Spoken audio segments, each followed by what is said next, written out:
society.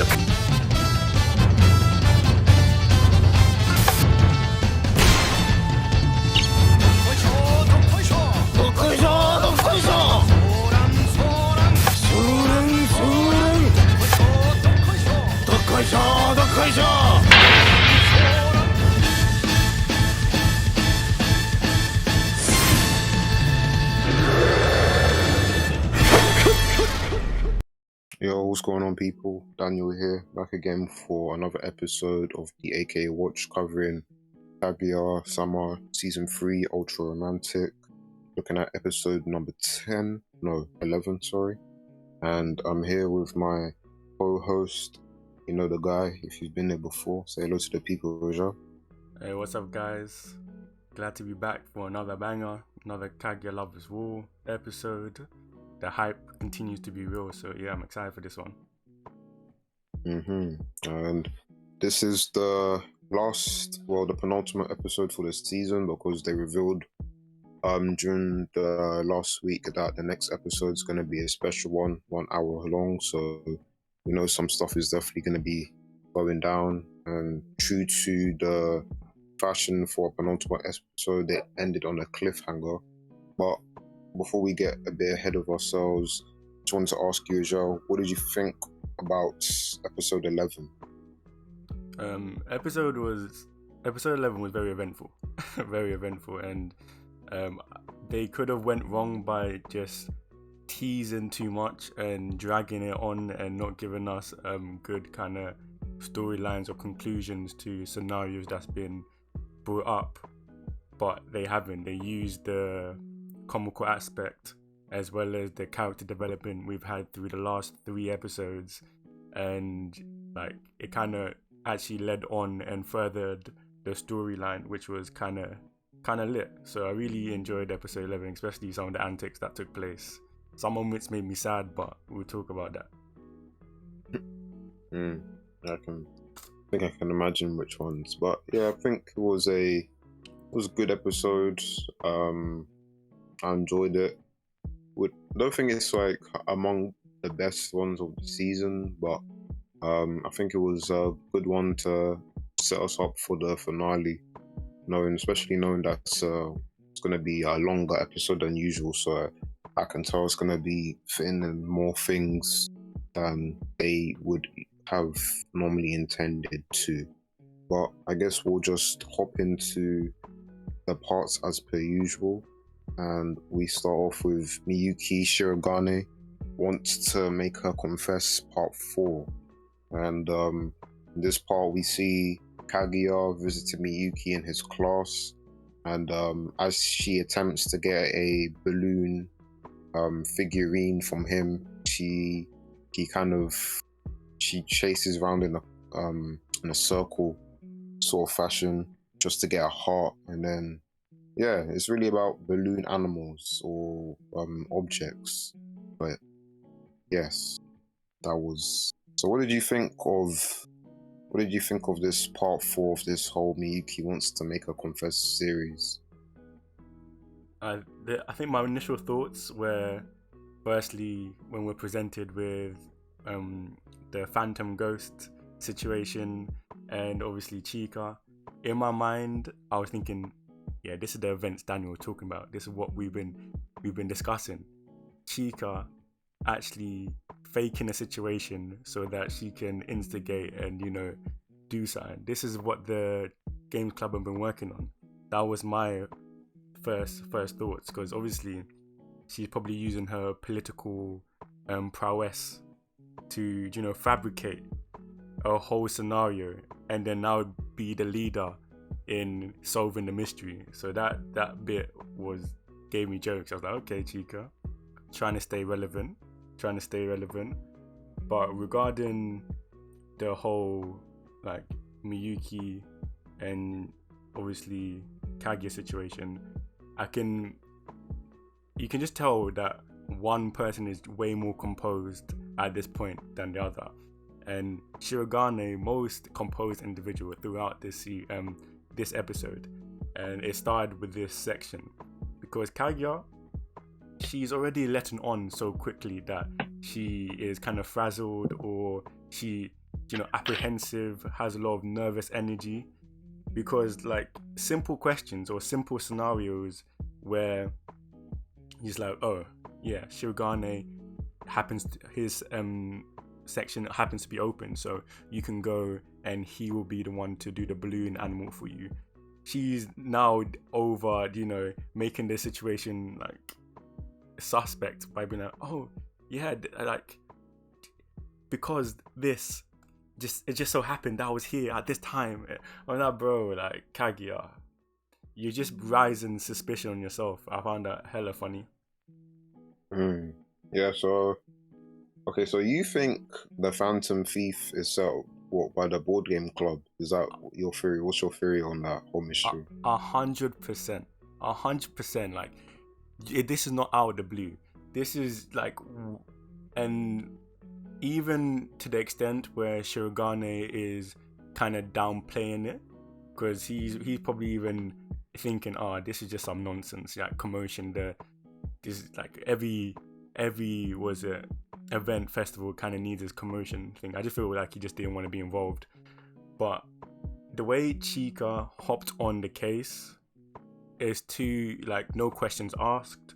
It's too suspect, and the timing and all the things regarding clues throughout this episode, I'm like, and especially since all three of the girls were there, like all the members of the games club were there at the beginning. Like, I think there was this part when you could see the two at the background, and then obviously Chika was at the forefront, and she was like, oh my days, like gassing up the situation. I'm like, this can't be just random, like a ghost. This is right up Chika's alley for me.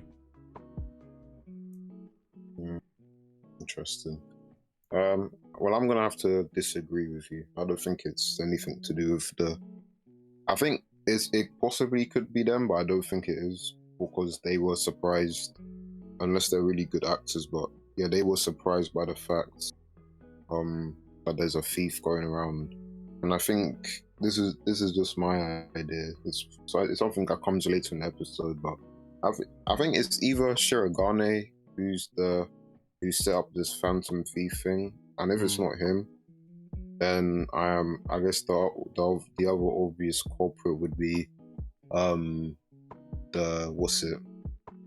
board game club. But I think it's Shirogane because since he's so nonchalant about, oh yeah, every festival could do with a little commotion, and I think it allowed him to distract Chika from disrupting his plans, because we know that she's obviously the element of chaos within the series. Normally someone will have a good plan, and then she comes in and she'll just mess it up because she's quite unpredictable. And then by setting her on this Phantom Thief thing, he knows that will have her full attention, and she won't even care about, I guess, stuff that people she'd normally interact with, and we see that later in the episode. And I think it's just one of part of his big plan to get Kaguya to confess to him. But yeah, the only thing, I think, because it showed the person's handwriting, I feel like you could work it out based on that, but I don't go that deep into it. I'm not going to be looking up how the character's writing. So I don't know. I think it's either Shirogane, and he might be working with someone like Hayasaka, or a team up. But yeah, those are my only ideas for the Phantom Thief. It could be the board game club. I would be surprised if it's them. I mean, Chika's shown that she can act, but I don't know. I don't see why she would do it. But that's just the mystery. I feel like they've given us enough clues to work it out, but right now I'm not too sure. But no, I hear that. It would definitely be high IQ players from Shirogane if that is his plot, and it would maybe kind of leads into the fact that we're getting an hour episode for the last penultimate one, where we have, like, do you know those episodes where they're planned out with flashbacks, so you kind of link everything and then you get the future, you get the past sequence, and then the present holistic view where we understand the full picture of why everything happened during the episode. Because it could be that, but still I'm gonna put my bets on Chica, because obviously my trust for her is really low, and her antics are always they always rule supreme over everybody else's antics. But Shirogane, he can shine out there. I respect it. Okay.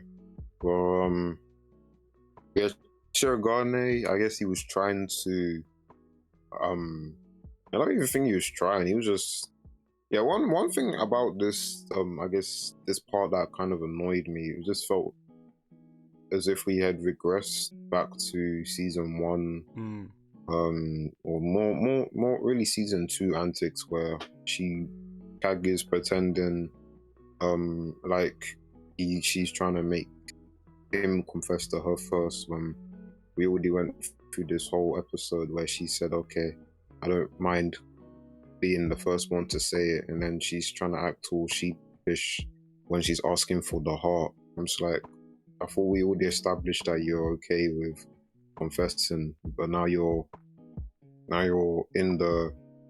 the opportunity and you're acting like you don't want to do it. I don't know. I just found it kind of odd. I think it was supposed to be for comedic effect, but I just didn't find it funny. It just felt quite repetitive, and I was just like, why are we going through this dance again when we've already progressed? We've gone from the foxtrot to the waltz, and now we're going back to the foxtrot. We should be doing the tango next. But I mean, it's not really that deep. It's I'm not going to say it's a minor thing, because it was basically the whole purpose of that part. And did I find it funny? I guess the only part I found funny was when she tries to pay with actual money, and he said, okay, you need to pay with your heart. And she just whips out them dollar bills. I was like, you're a funny girl, Kaguya. And then with Maki too. Maki is just, she hasn't missed yet. She's been in like so many episodes. She's never missed, bro. Like she's the one positive light in this thing, in this part for me anyway. Because the whole thing where she's like, oh, I just wanted to thank Auntie for yesterday. I was just like, you should have just said that then. But, yeah. And Kaguya wasn't having this. Like, nah, we did that yesterday, man. I've had my quota of Maki for the time period. I was going to leave it, but Maki v MVP kind of numbers she's putting up is actually crazy. And I definitely agree with you with the Shirogane and Kaguya, especially Kaguya. I'm not going to lie, throughout this episode, you might hear it come up, but the Kaguya hate was revived, starting to grow and develop for me once again. And it's been a long time since I've been anti-Kaguya, but I just felt like she was doing too much. And I don't know if it's our habit. I was like, especially those situations, like that was on my forefront of my mind. I was like, Kaguya, we've done this. Stop playing games. It's unnecessary. Yeah. It would have been more interesting if she went to do her usual habit, but stopped herself, and then she understood her own growth and said, "No, I don't do that anymore. I'm actually going to be present. I'm not going to try and trick Shirogane. I've already established my thought process, and I'm like strong in my identity and what I believe is the correct way for me to go forward." But for her to, because she kind of did it multiple times throughout this, like small details where it feels like she's lapsing into old version of Kaguya. Like we didn't want this downgrade. We got the upgrade, and we love the upgrade. Please don't want to go back. Those are dark times. Those are dark times.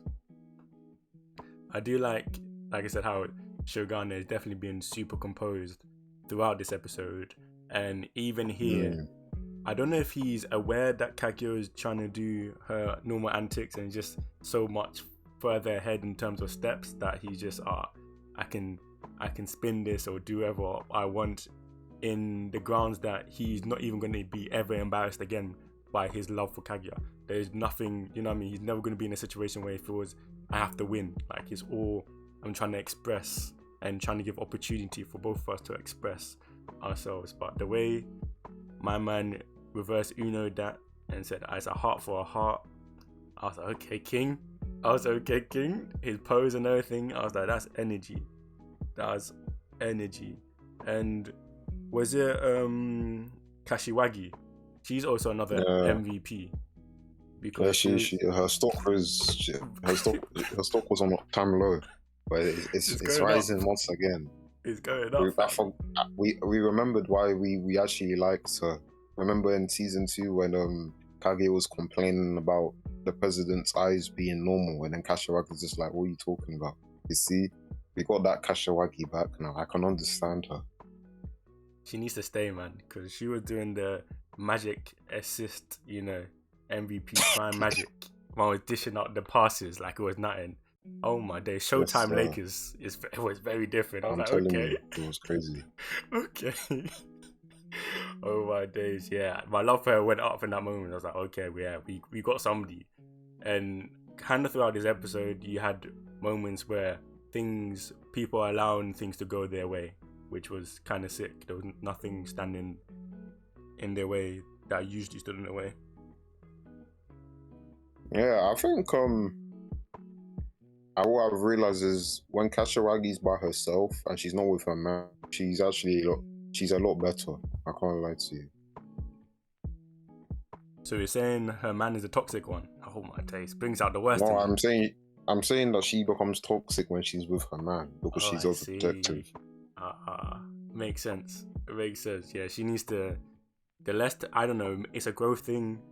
The less time she spends with him, or maybe she starts to recognize her behavior patterns are different, we can continue to get the MVP numbers, because that's the only Kashiwagi I accept. I feel it. But I guess before we move on from this section, I got to ask it. What would you ask Miyuki to make you? Ooh, you asking for the heart? Do you know what? The heart is because I don't trust his ability to make these balloons, I'll go for something very simple. I'll go for a stick. But he made it, Was that reality, or was that a fake dream? Or were we perceiving something that we truly, like later on in the episode when Kaguya is like, "Hey, that's a dream. Hey, we pretend we didn't see that." I was in that kind of way. I was like, maybe I have to pretend I didn't see that. Okay. No, I'll probably make me sound like a stick man. Something simple. I'm like, just don't pop the thing. Basic. No trust. What would you ask for? A flower. The flower thing, oh my days. Kind of wavy, but Kaguya? Why is she saying a flower is like equivalent of an animal? She's tapped, man. She's insulting our intelligence and Shirogane's intelligence. If Shirogane asks more questions during their relationship, during their conversations throughout the series, like Kaguya would have nowhere to go. Because I'll be like, Kaguya, we know you're not dumb. You do not think a flower is the equivalent of an animal. Yeah, she was tripping, man. And she failed to give Shirogane the heart. This is just my last comment. I can understand why she didn't give it to him in that setting, because public confessions are a bit of a, statement. Have you ever been in school and you seen? How many times in school did you actually see like a don go up to a girl they liked and say it in front of the man them? How many times did you see that? I'm not gonna lie, it was rare. It was rare, and exactly. And it either happened when they might were moving wrong a couple weeks ago. She might have seen them with another girl, and now he has to make a public apology and confession. So those mandem were forced into it. It wasn't even by choice. Or on the stress. Facts, man. The stress is real. They're like, oh my days, I have to do this in front of everybody. You see, so it's not easy out here. I know for one, I wasn't doing no public confessions. That's long for. I don't know. It just seems a bit extra. So I'm not gonna get onto Kaguya for not dishing out especially when people know the significance of giving someone a heart, and we all understand because of what Tsubame was saying about the Hoshin heart, what the significance of giving someone that heart in this situation, in the cultural festival, what that means, the whole thing about long live marriage. So I'm not gonna blame Kaguya for not looking out there. She probably, especially with how long it's taken her to reach this point where she wants to confess. But yeah, hopefully, because as I was saying, time is ticking. She doesn't have all the time in the world, and if she messes this up, it's gonna be a bit, it's gonna be a bit problematic. But yeah, I wanted to say any final comments on this part before we go on to the second part of the episode, Joe. I would say Kaguya needs to do better because he had the Kaguya hate in me rising up again, and I don't know. I enjoyed it, but I don't think she's gonna join my hate. So pattern up before their hate kind of. It's how can we end in the last two this season with Kaguya hate when the whole season has been Kaguya love? Can't be like that, bro. Come on, Kaguya, pattern up next episode, please. But we'll move on to the second part, which is Tsubame Koyasu wants to say no, he failing. Hey fam, the title broke me when I saw the title. I read it and tears just erupted, and I was like, why? They couldn't even just ease me in. They couldn't even just tinkle with the title a bit. It didn't have to be full on like that. There's some Tsubame and Ishigami shippers out there. We want to live a life. We want to be happy too. We deserve to be happy this as well. Full stream for too long, Vijay. Oh my days. Okay. We didn't deserve this, fam. I just want to hear your thoughts just off the title alone. When you first seen it pop up on the screen, what did you think this part was going to be about? And I guess how did that compare with what it was about? Let's just say I was about to just log off, turn off all the electricity in the household because I don't even want electricity if Ishigami ain't winning. But the title, I knew what it looked like. It's just going to be a hard no. No sympathy, savagery, killer mentality. I'm going to see my Ishigami broken on the floor, shattered into pieces, in his room again, locked up in I don't know. I just thought the worst things were going through my mind. I was like, nah, we don't deserve this. Especially because how blatant, and they didn't try to hide it with the title. So I was like, this is going to be savage mode. But it wasn't as bad as it looked. Which was great for me.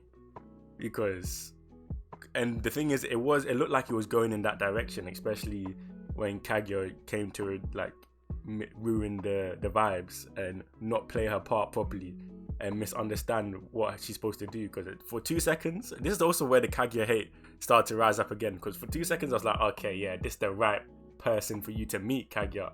Gas it up. Tell her about our boy Ishigami. Tell her. She didn't know though. Make her know. And then she was grasping at the air. Yeah, I get it. I know what I have to do today to make this go right. Kaguya, you nearly ruined it. The pain. No, she reversed it there. She did. Well, I know I saw the title and I was like, damn, Rajal is not going to be happy with this one. And I can't lie. I was kind of sad because I was like, damn, I know I was saying he should be failing, but when it's coming to seeing him do the failing, I wasn't too eager. But the part is surprised me because I was saying, I think, I was saying last week or maybe the week before that, does Ishigami actually know Tsubame? And I was saying, oh, okay, he's saying he likes her, but he doesn't really know her. What we got was the reverse, where Tsubame is like, oh, I don't actually know this guy, and this is why I also said that she might have like another side. I think she's actually just a nice person, because the fact that she said, okay, cool, I don't know him, and I was gonna say no, but I'm actually gonna wait and get to know him better to see if this actually has a potential. Which tells me, I guess it tells you either two things. Like, she is interested, but like the fears that she mentioned about she's going to college far away, she doesn't want it to affect her practice, she gets really obsessed with the person. That's a red flag to me, I'm not gonna lie to you. But when she was talking, I was like, that's a you problem. When she said all that, I was like, that doesn't sound like me and Ishigami and the shippers problem. I said, you pattern up your side of the bargain, we'll do ours. You just connect and be together. Like, okay. I mean, she's the thing she puts so much thought into it, so it tells me she's thinking about it seriously and it's a consideration. So it's either she's really nice and she's willing to give it a go, or she is interested, she's just afraid to commit at this point in time because of the unknowns. So yeah, I mean, I can't lie, I would say he's in a good position, but what this episode did for me, or this part, was just tell me that the Miko and Ishigami ship, I know couple man Sasuke and Perry, they're on that ship, and I can't lie, they're going strong because of this episode, because showing different sides to a person, the fact that he went out of his way to protect Miko, it kind of showed me a different, and the fact that Tsubame was like, oh wow, I don't recognize this Ishigami. Yeah. Someone you should be comfortable around, someone where you can show all of yourself, you have multiple different faces. That's someone who is a partner. You can say that you can be a partner to someone you're comfortable showing your different sides. You don't feel like you have to cover up. And because Ishigami is like that with Miko, I feel like those two will probably end up being together from this episode. That's what it showed me. But Rajel, give me some thoughts. No, I definitely see that. It did seem like a poignant moment when that kind of happened. And first, I think I have a couple of thoughts. All as wild as each other. First thing, Ino is on this two-man antics. She's on, and I was. Do you see why she has her friend with her all the time? I understand it now. I understand it. It makes so much sense. Yo, bro, I was sitting here and I was like, Ino, like, she's that innocent individual. So quick. She's that innocent individual. You could just take advantage of her in multiple situations, and she doesn't. She doesn't make sense, because her whole role and her whole position, you feel like she'll be like strict and be like no and confident in that way. 2 seconds. It took her 2 seconds. She was the one who said, actually, I'll be done in an hour. So maybe if you wait, I might be on it. You never know. I was like, you are tapped. Please behave yourself. That's your goal, though. Hey, it's true. It is. It's my goat as well. It's my girl. It's my goat. But still, I have to call out her tap moments. And now it makes sense. It wasn't even like she was chatting to one man. She was chatting to two of them. This is why, in her words of affirmation, when she's doing her imagery and that, it's two man them whispering in her ear. This girl has a fetish. Oh, that was so. It's just, the framing of the scene. It's just so predatory, and just the way they were just. It was just so easy for them, and I was just like, bro, this is why your friend is always around you, because if it's that easy for someone to, I guess, break down your barriers, then yeah. And I think it was funny that the other girl, Onodera Ray, she was just like, be sure to remember that pain. That was so funny. That was actually jokes. Were you surprised at how angry Ishigami was? Yes and no. Yes, in the aspect is like, I've never seen him kind of be that expressive and that quickly and not overthink, because usually he's in his head and he wouldn't act swiftly. You think about it first, man just acted, he was on crud, but then you can tell that he has that kind of aspect of himself just because of the kind of individual he is. Sometimes he's like the polar worlds in him. He has the aspect where he can sit down and overthink, but he has that also aspect where he's all action, like pure violence. He's on crud, but it depends on the situation. But the way my man said, hey, move on, slapped Ino in the head, I was like, okay.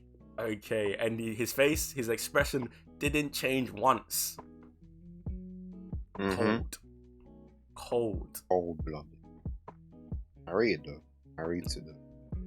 I do have a problem with Tsubame though. Okay. I do have a problem.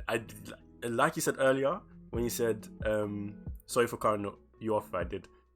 But no, it's your turn to give cool. me some thoughts. Like you said earlier, when you said red flags for her antics and how she was like saying, oh, she's basically obsessive. That's what she basically said. I get obsessive. The second red flag, scary, very wild, was I can tell she's the type that can quickly jump to conclusions and do gym. Do you see how she does gymnastics in real life? She'll do that in her head. She'll do mental gymnastics and do the most. Because even Kaguya sensed it. How did she say, wait, she sounded like she was jealous. I've never seen this side of Ishigami before. I've never seen him. I was like, bro, you're just discussing how can I break up with this, like how can I turn this guy down? Why are you feeling any type of way? Like, and Kaguya was like, no, chill. Because Kaguya knew the mental gymnastics were about to start. She was out to do, like, do you know, 10 out of 10 gymnastics, all 10s on the board, flipping, either roly-polies, backflips, tuck, whatever the gymnastic people do. Oh my, she was on crud, she was ready. Luckily, Kaguya kind of slowed the pace down, and it went along the lines of, maybe I don't know Ishigami. But for 2 seconds, I knew it was going to spin in some next reckless way, like, oh my days, Ishigami never did that for me. I was like, oh, come on. Not here. Tsubame, not you too. not us, Tsubame. I'm gonna have to jump off the ship. Huh? No. Hey, Ra. You're the captain of the ship, my friend. Hey, I was steering, but if you see the ship is going out of control and is about to crash, and the sails are not working like they should, and the steering wheels is not doing it, it's not steering like it should, and the cabin crew, there is no cabin crew because nobody's trying to be on this ship either.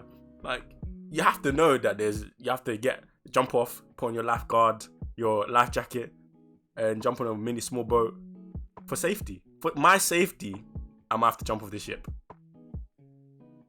Fair enough. It's an evil world we live in. So I guess, yeah, I do agree with the red flags.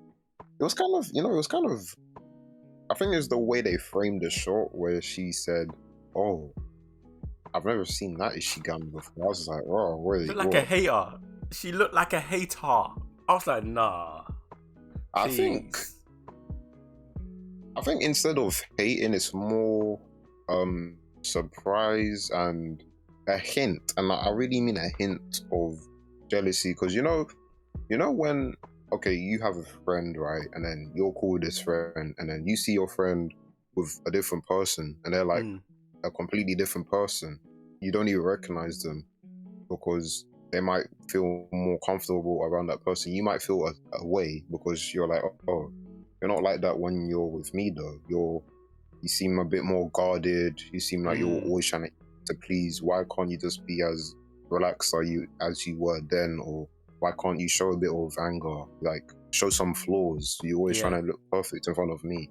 I don't know. That might be reading a bit too deep into it, but it could be a thing about just Ishigami seeming more comfortable with Miko than Tsubame. But then the thing with that is, like, they're in the same year group and she's a senior, so that is another thing where you can't really expect the same level of comfortability, because obviously you have to show the respect. That's what the culture is like in Japan. So there's a lot of things in play right here. And I think before I throw it back to you, one thing I wanted to say is she said that the people who confess to her are normally like, oh yeah, do you wanna go out on a casual thing? So that does answer the question, because we were like, oh, there's no one trying to move to Tsubame, and the man them are trying, but it's not the serious man them. And I guess she's attracting the man them that are trying to pipe and leave. That's what she's attracting. Mm-hmm.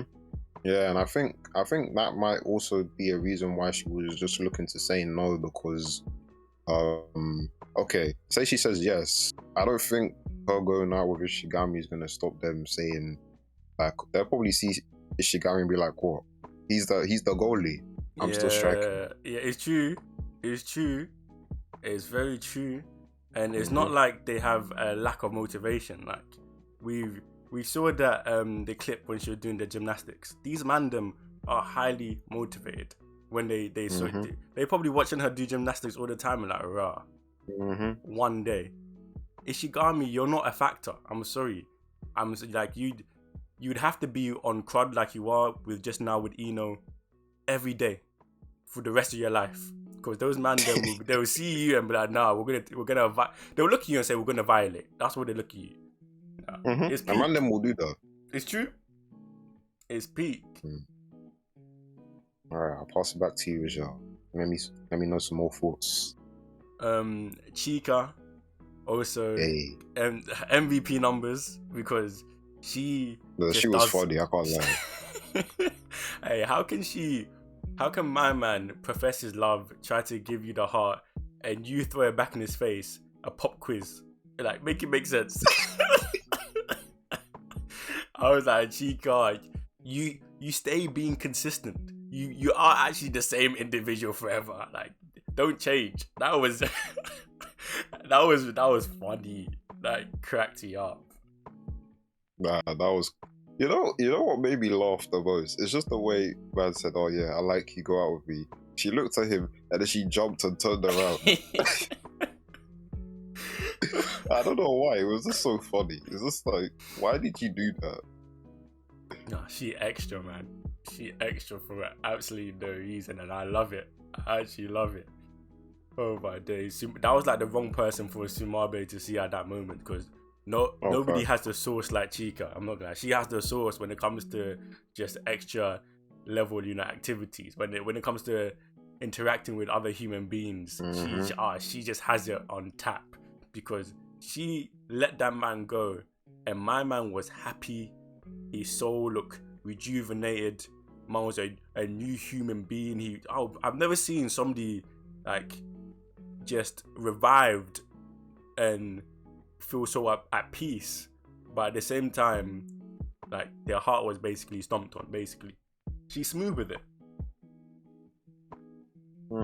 Yeah, she was.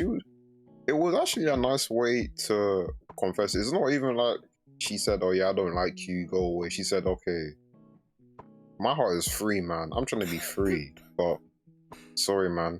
And I know he probably seen her and he understands, because he's like, okay, yeah, she just being Chika. I mean, at least I tried, innit? So, I mean, honorable shout out to Chika this episode. She was good. She was making me laugh. She was putting up the good numbers again. No slander this week. At all. Zero slander. She said, I love myself, and we said, we love you, Chika. We love you. Yes, sir. Yes, sir. I think that is everything from me for this part of the episode. What about you, Shah? No, likewise. I definitely feel like we covered everything. Had to make sure we got the Tsubame kind of slander, because I think we've been too positive. And I can't say we because it's me.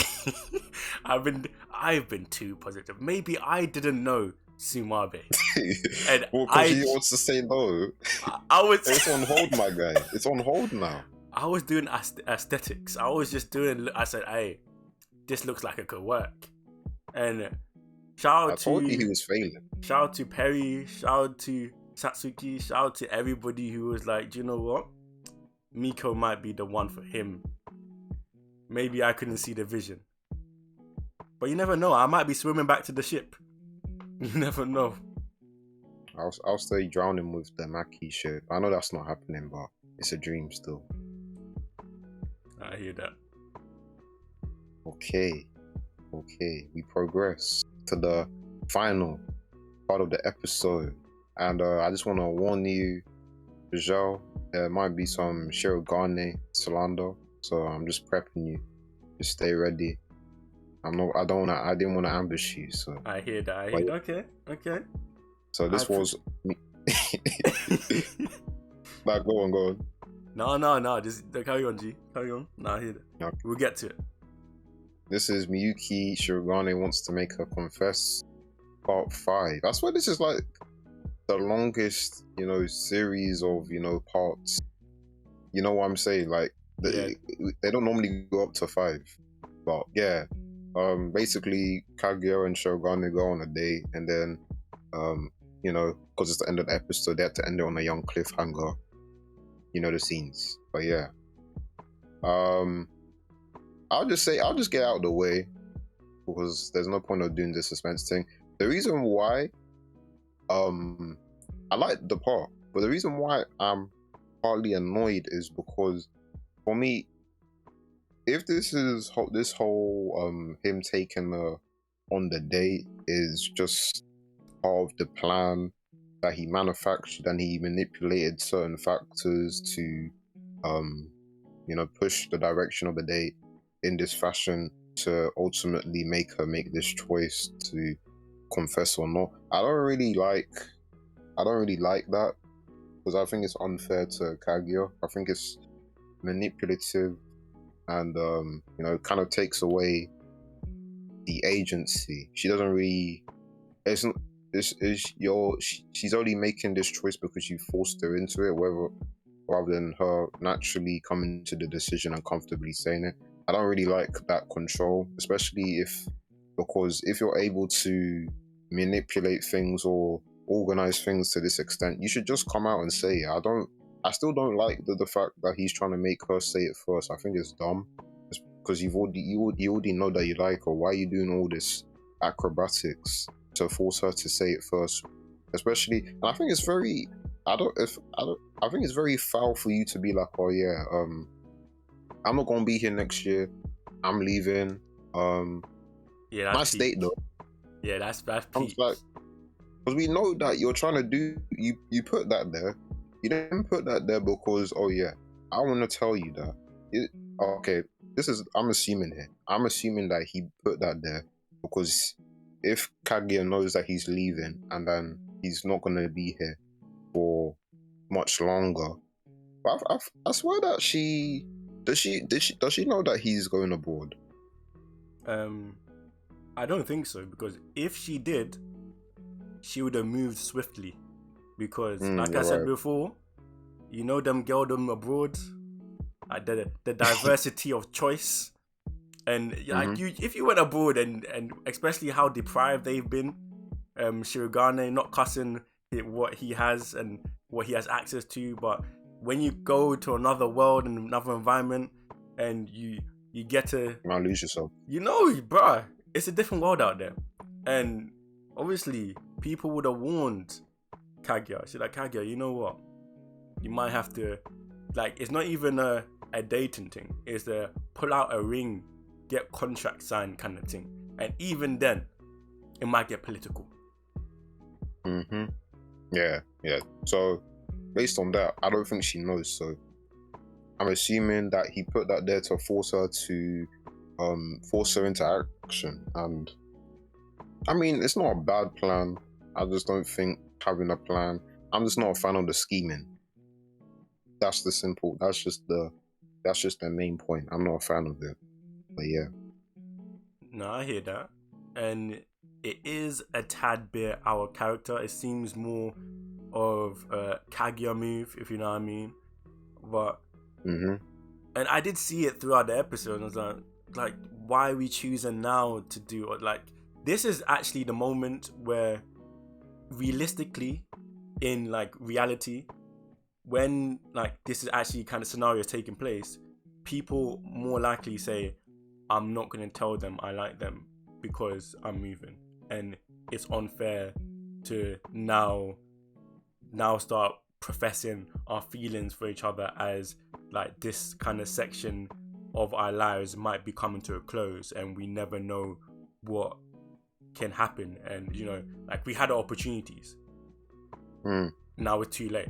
Like, that's kind of more of the kind of thought line that generally happens when this is happening, and you kind of have that kind of moment where like both people are longing for what could have been and thinking of this the opportunities that we could have actually grasped and had something magical. But saying that, my Kaguya hate was rising throughout these episodes and these sections. So maybe I was feeling kind of, I wouldn't say pleased or happy, but you know, some part of me took a little bit of joy in some of the moments, because even in the episode, like, we saw Kaguya being Kaguya. Like, Kaguya was, even though I've said Kaguya like 100 times today, which is very ridiculous. Yeah, but she, you know, the moment in the episode where because how cool and calm and collective Ishigami was acting, she was kind of like, oh my days, he's so cool, nah, I have to bring him down to my level, essentially. Like how she was saying, and that's why they went into the future side. No, the fortune telling. Yes, and that's why she proposed that. I was like, Kaguya, come on, is this what kind of relationship? Maybe they can't be together because like both of them just don't know how to behave themselves. Like Shirogane right now doing the most and trying to propose his love at the most ridiculous moment in time. And when he knows, especially now it's kind of official that he's got in, like, bro, just chillax. Sometimes you have to be the man and be like, you know, I have to take control of the situation and not put her in the position where she's gonna feel overwhelmed with what could have been and what we had, and you're leaving, and do you know what I mean? Because obviously, generally speaking, I don't want to you know, generalize, but you know, women are more emotionally connected than the man them, so like they're gonna delve into it in a different way and it's gonna hit them in a different way compared to the man them. Like certain man them will be like, okay, it's calm, but there's other fish in the sea, you know what I mean? And I don't even want to generalize that, because obviously some man them be emotional as well. I'll be emotional sometimes, to be honest. But regarding this scenario, I felt like both of them showed aspects of why we might not like them together, or why I might not like them together. Like, it's sometimes you can say it's too much hard work. Like Shirogane right now, for you and your scenario and your life at this moment in time, it's just too tough. This is too much hard work. It can't be this tough, can't be this difficult.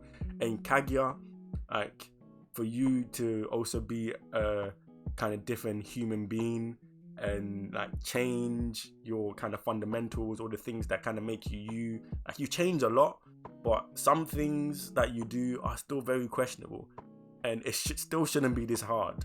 I do like how the fortune teller did say that marrying somebody who has good qualities will continue to change you, and you become you know, in the marriage you'll be a good person, and you know, just develop and change, because you can see that throughout this series, as they got closer, she's developed and she's changed. So that's a fact. But I'm still on the premise and on the point that it shouldn't be this difficult. Yeah, I think going on the point of the fortune teller, I think one thing that stuck out to me was you know, Kaguya, she's mature, but she's also emotionally undeveloped, or I guess I don't think she's naive, but what I'm trying to say is, even though she has the mature aura inside, she's still, I guess, trying to catch up, and she's a lot more, I guess, influenced by external sources than we were led to believe, because especially because the fortune teller, she said that depending on the person that Kage is with, she can either be an evil person, or she's with a good person, she'll be a good person, which I think that's probably a product of her upbringing, where she kind of is just a blank slate, and she will be, I guess, she'll go in either direction of whoever she's hanging around with, and I guess that's maybe to make her easy to control. But I think that's another reason why I wasn't really a fan of what the president did, because Kaguya isn't as I guess mature. It makes it easier for him to lead her on, because since it's easy to sway her in one direction depending on the type of person you are. And I don't know, I just think it was a bit unfair, and it also ties into the thing that I think if he is doing this whole phantom thief thing, I think like he's just doing too much. As you were saying, it's a lot of hard work. It's just too over the top. Like, we've had over the top stuff, but this is just like to a different level.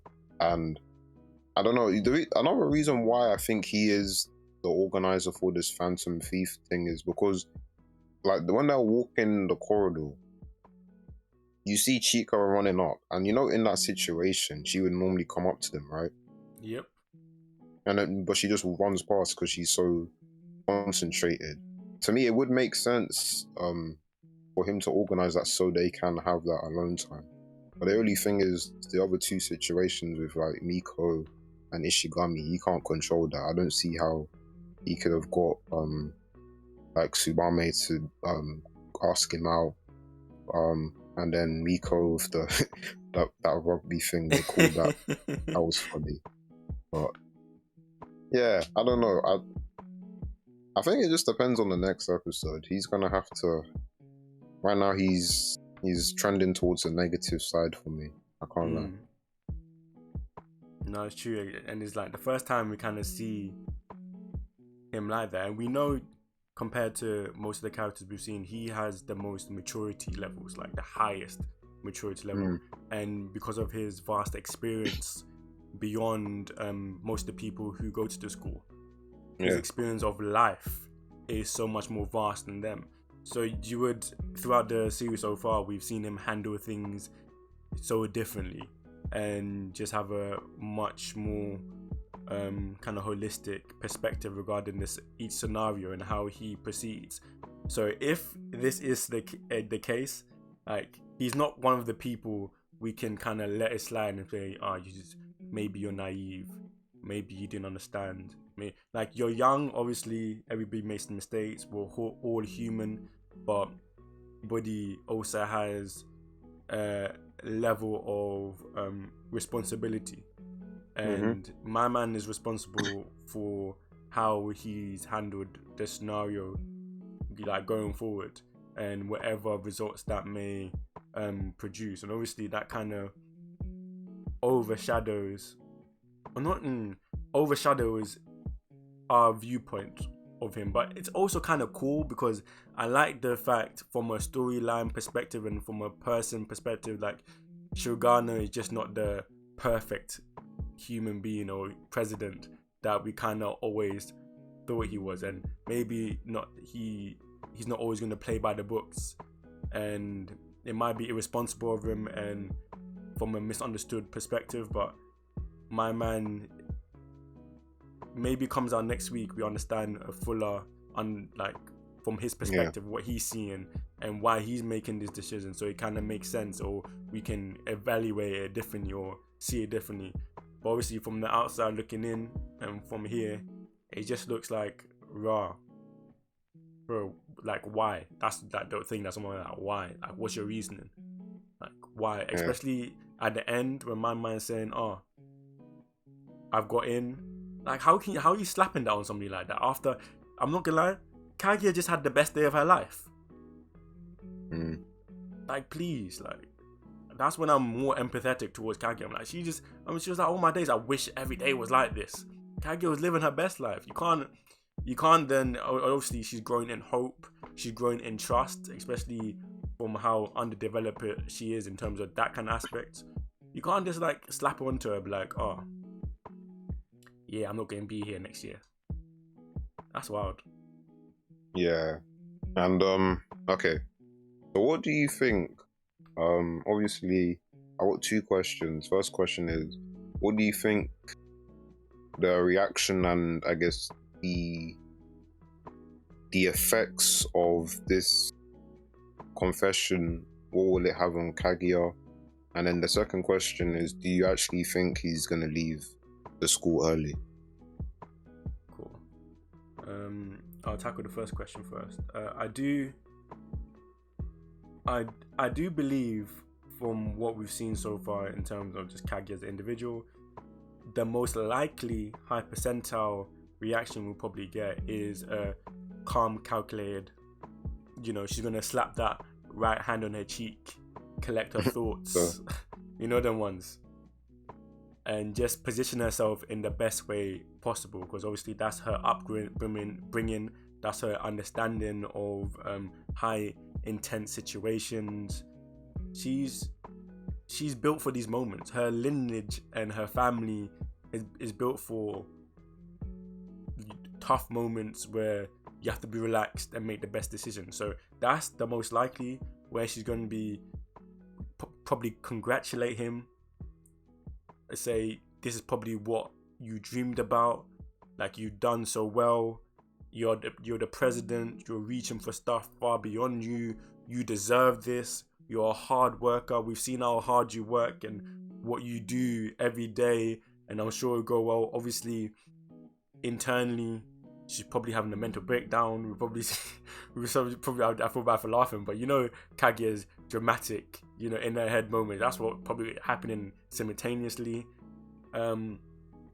Or this could be a great opportunity for the writers and just this series to really have a poignant moment where Kaguya shows deep emotion in front of Ishigami, and really kind of established that even if she doesn't have to outwardly say it, because some things you don't have to outwardly say, your response and how your sudden shift in your face or your demeanor, your tone, and Ishigami will instantly get it and instantly understand, oh my days, the situation I just put her in is unfair. You know what I mean? Which would be a good way for us to then build on and develop something interesting moving on from that, because obviously that is I feel like that's beyond a confession when you see kind of immediate physical and emotional response of somebody, you know what I mean, beyond a confession, because confessions are, sometimes you can plot them out, you understand the procedure, you're thinking logically, like, this is what I'm doing, I understand. When it's immediate and when you have an actual physical response to deep emotion and deep care for someone, that drives a lot of empathy in somebody else who also has that kind of emotional attachment and feeling towards you, and you get something of real depth. So that would be cool. Second question, I want, the selfishness in me wants him to leave. I want him to have some time abroad, link some new gal, catch a couple wines, be on the Hennessy, obviously do his schoolwork and that, because the work is important, but live his best life. I want him to do the most, but that's because I just want to see Shirogane in a different environment beyond just being a president. That's just the selfish version. But I do believe he will stay. I do believe, especially if it's it feels like his cap, because Mish cap. It feels like his cap because the thing is, it is a tap situation because, like, I don't want him to stay for Gal. Like, that is not what we're on. Like, bro, you're too young for that. Let's chill out. It's not like you're a grown man. Like, you can't be making decisions regarding your schooling and what you're doing for just, even for Mandem. Like, yo, like, if something was happening, if it was Eno and it's reversed, I'm like, you can't be making decisions based on Mandem. You can't. And likewise, Shirogane, you can't be doing that. So that's why I would like, bro, you got in. That's a lot of hard work, a lot of commitment. Your family. This is a proud moment. If my son came up to me and said, bro, I'm not going to Stanford because of Gal, I'll be like, bro, you must be mad. I'll be like, long distance relationship is a thing, mate. You can do that. The phone call, Skype, technology. I hear you. I'll be like, bro, in my day, I'll pretend I'm mad old. I'm like, in my day, we had to send letters, mate. Like, you can just you can just tap on a screen and instantly see them. It's like you're right there. I'll be gassing up the situation. My son will be like, bro, Dad, like, I know, I've seen the pictures. Like, bro, you had Snap, you had Insta, bro. You're lying, you're gassing up, bro. You can do the long distance thing. Like, it's a year. It's going to be tough. Obviously, I don't think they're both built maturely for a long distance relationship, but it is what it is. Nah, you have to take what you can get at this point, especially since, to be honest, it's their fault. But yeah, what do you think? I think yeah, we brought up some interesting points. I think also definitely if she's able to compose herself in time with the left hand on the right cheek or whichever version, she'll try and slap that on to remain calm and collected, or it's either going to be a thing where she's so flustered and she'll run away. But I think what you were saying with Kaguya and Ishigami, that could be a nice moment. I think that would be, because we've seen Kaguya being the supporting figure for Ishigami, so it would be nice to see the other way around, where Ishigami is trying to be the one supporting her as she kind of comes to terms with this, I guess, that flips the whole world around, because she always thought the president was going to be there. And I think it would just be good, especially because it's from Ishigami, someone who the president has had so much influence on and helped him grow, become more confident, comfortable with himself. So it would be nice for him, and also Kaguya. So what I'm trying to say is that the person that these two have helped develop and grow as a person, he is now giving back what has been given to him. That would be a nice moment. And then I don't know if Chika wants to come into, but yeah. So I think I don't know if she's gonna react well. It might affect her performance because she has to light the campfire, so that might turn into a disaster now. Because she's like, I'm thinking about the president leaving, and then I didn't confess, and yeah, so that's probably gonna lead into the campfire problem. I just had this idea now. What if, and this is again me thinking about Shirogane being the thief, what if he took the balloons to do like some grand gesture for the confession, like he like balloons them down after he confesses? Actually, I don't think he's gonna do that. That's an orchestra in the back, a black choir. Man got a black choir from the church doing up vocals. That'll be litty. That'll be litty. No, that could be. I'm telling you, it could work, but I don't think it'll be that. But for the second question, I think it's Cap. He's definitely gonna do something to defer that, or I just think it's Cap. If it's not Cap and they follow through, I applaud them, because I really don't think he's leaving. But I can never say never. Never say never. And I guess the one last thing from me before I hand it over to you is honorable shout out to Idol Hayasaka. once again proven why she's the best character in the series. How many faces are we gonna see? She can sing, she can dance, she can act, She the she can goat. do it all. That's why she's a queen. Let them know.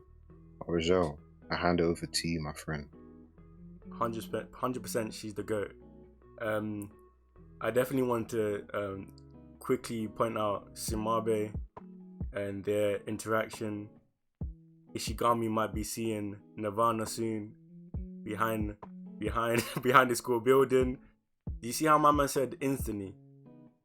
Yeah, let's go. I'm free. I'm not busy. Yes, sir. I have time to spare. Tsubame, let's go. Let's go now. Ishigami's funny. He's actually tapped you now. Hey, you can't behave like that. Like man was so happy. Yeah, but I'm intrigued with what she's gonna say, and I hope she's not swiftly making a decision. I hope the thing is, I feel the best thing to say, she doesn't have the time to say it. The best thing would be, let's get to know her. Let's get to know each other, and let's spend time with each other. Bro, you guys don't have time. That's the worst scenario. So she might be making a decision now that is kind of open-ended, and it doesn't kind of close this chapter, but we have the idea that Tsubame is a person out there that my guy could connect with, and you never know, there might be, even when she's left, she might just appear in some episodes, a meetup thing or whatever. You never know, because I don't know how far crazy, and she did say it's quite far, to be honest. I don't know how that'll work out, but when she was talking to Kaguya, it didn't seem like she was closing the book on this chapter. It didn't seem like she was ending this relationship. Whether it goes on to be more than friends, we're yet to see. But it could be just a friendship thing. She might say, do you know what? She might deal with this situation better the way that what's it called? Miyuki, Shirogane should have dealt with his situation. She might go and say, she might just actually do it properly and be like, okay, I do like you. We wasted a lot of time. It's kind of peak that it's come to an end, and it's not like I'm shutting this down, but you know, if you just look at both of our lives and our situation now, this is not probably the best and most appropriate time for us to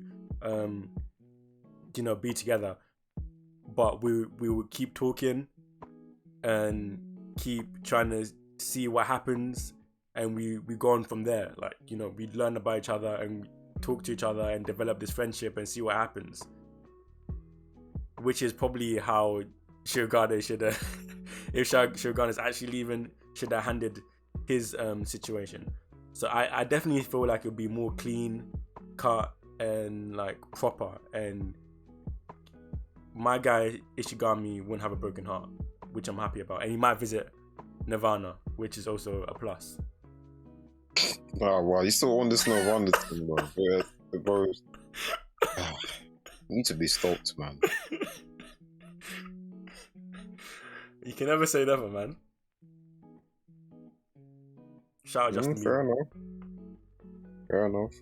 Never. I hope he's better. I heard he got what's it? Ramsey something syndrome, paralyzed half his face. Yeah, that's peak, scary. man. Scary. That's very scary, man. I'm chicken pox too. That is tight. Well, not chicken pox, but it's like basically the virus that causes chicken pox. Yeah. Basically it can cause that disease, basically. Right. In very rare cases. Yeah, very rare cases. So yeah. You know, this is like a mad tangent, but you know, it's so scary how many diseases there are, you know.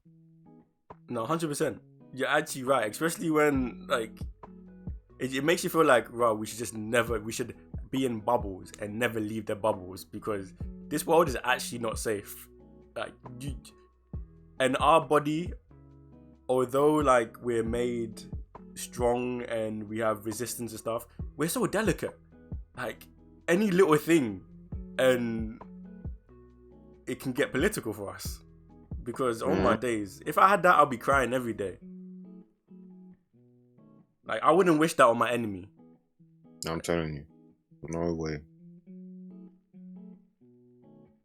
Yeah, but I guess mad tangent. But yeah, I think I agree with what you were saying with the Tsubame stuff.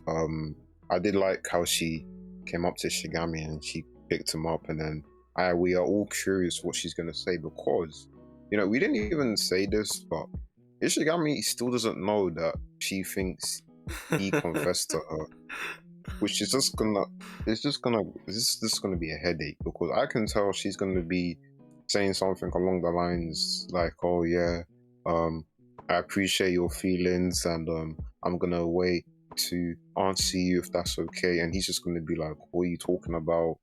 And then now it's just gonna be a misunderstanding again. I really hope that doesn't happen, but how does he not know? I swear down. How does he I not have know? no Everyone's idea. talking about it. That's the worst thing. It's obvious because everybody knows. How can everybody know but you know? So you're telling me not one person. This is a lie. There's random mandem will roll up to you and be like, right, I heard you did this. I heard you know, along that line. So why are you gassing up? You're telling me that day everybody has avoided him and nobody chatting to him. Is he that depressed the way he's rolling around school? Oh my days. I do not believe in these lies, man. The same way I'd be confused why there's no teachers at school apart from the headmaster that comes in every once in a while. I never see head teachers, and I'm vexed about that. That's the same way I'm vexed about how Ishigami does not know. I'm so confused. Yeah, I don't know. That seems a bit unrealistic. It just doesn't make any sense to me that you wouldn't know. I'm not buying it. Sorry, man. I'm not buying it. That's some movie magic. Anime plot armor on information. That's the only explanation, because oh my days. In real life and just in general, man would have heard by now. He would have been, someone would have told him, and they should have done it like that. Somebody should have told him. He should have been confused, like, what? No, that's not what I meant. And then we can see where he goes from there logically. It's like, does he play along with not knowing, or does he confront her and say you misunderstood, and then we go from there? Then that's interesting. Like, Ishigami is not dumb. I hate when they do stuff when they make some of the characters act in ways where it's kind of talk to them. It's like you're playing. We're not ignorant. We're not stupid. We've been with these characters. We love these characters. We enjoy them. Don't make them dumb for no reason, please. My man could have just quickly went to her and said, "You know what? That's not what I meant. This is obviously in a more Ishigami manner," and be like, yeah. "I was just trying to be confident around you, trying to give you what you wanted, and I wasn't trying to confess." And even go on a tangent saying, "I'm not even that confident in myself to be able to confess to you." And then maybe that turns to something else where she's like trying to uplift him and say, "You are confident." And it felt like a confession. And then they can have a dialogue. But right now it's like, you guys are just messing around. Like, back and forth. And then engaging with other characters and not engaging with each other. Oh my days. Sometimes this show, man. Sometimes. I love it though. Yeah, we love it, but when you love something, you just have to call out the stuff that you don't like, because we have to be honest. But yeah, we've been here for a minute, so we will be exiting the scene because we have to charge up. Hyperbolic Time Chamber got an hour-long episode. Last 100%. Episode of the season, so we're gonna be bringing that good discussion for the final Kaguya-Sama Love is War Season 3 Ultra Romantic. We're gonna see some ultra romance in the last episode, I'm hoping. And if we don't, everybody's dying. Everybody's getting a flight. We're coming out selling. Oh my days. Catch us on the flight to Japan. I heard they opened the borders recently. Hey, we'll be out there. Cool. Animation studios. Antics. Like, give us our ending that we deserve. Facts. Talk to them. 100%. You think we're joking? We're not joking. We're not joking. Tokyo will see me, and I'll be 100%. traversing all 24 wards. I don't know how many wards there are here in Tokyo, so don't quote me. But yeah, enough fooling around. That was episode 11, aka Watch, covering the Kaguya season 3, Ultra Romantic. Long title, But yeah, it was a good episode, and we are excited for the next one because it's an hour long. And yeah, that was all from me. What about you, Rajel? Any final words? No, likewise. Bring on. Next week, better come quick. We need that. That's all I have to say. Yes, sir. Okay, we'll catch you guys in the next one. And as always, like, comment, subscribe. And if you have anything special that you want us to do for this last episode, let us know on our Twitter. Bye. Peace. I love you.